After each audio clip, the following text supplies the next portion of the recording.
रानी शहर की एक तंग गली में बने छोटे से किराए के घर में अपने बेटे सोनू के साथ रहती थी। घर इतना छोटा था कि बरसात में छत टपकती और गर्मियों में दीवारें आग की तरह तपती थीं। पति के गुजर जाने के बाद वहीं सिलाई करके घर चलाती थी। घर में गरीबी इतनी थी कि कई बार रानी खुद भूखी सो जाती, लेकिन बेटे को भरपेट खाना खिलाती।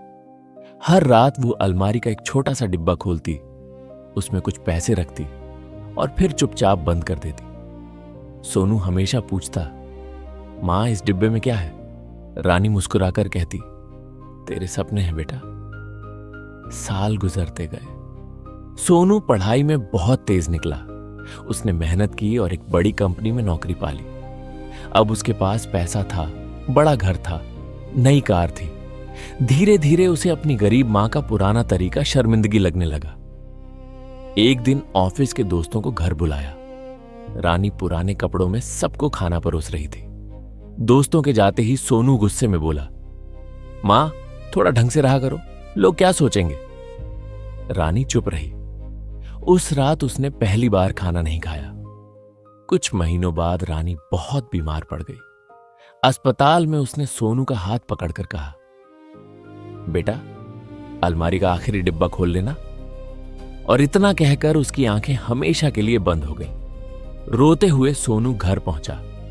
उसने कांपते हाथों से अलमारी खोली। अंदर वही पुराना डिब्बा रखा था। डिब्बे में हजारों रुपए नहीं थे, बस छोटे छोटे सिक्के, कुछ मुड़े हुए नोट और एक चिट्ठी थी। चिट्ठी में लिखा था, जब तू छोटा था ना बेटा, तू खिलौने मांगता था और मैं हर दिन थोड़ा थोड़ा पैसा बचाती थी, लेकिन हर बार तेरी फीस पहले आ जाती थी, इसलिए खिलौने कभी नहीं खरीद पाई। ये डिब्बा आज भी तेरे अधूरे बचपन के लिए संभाल कर रखा है।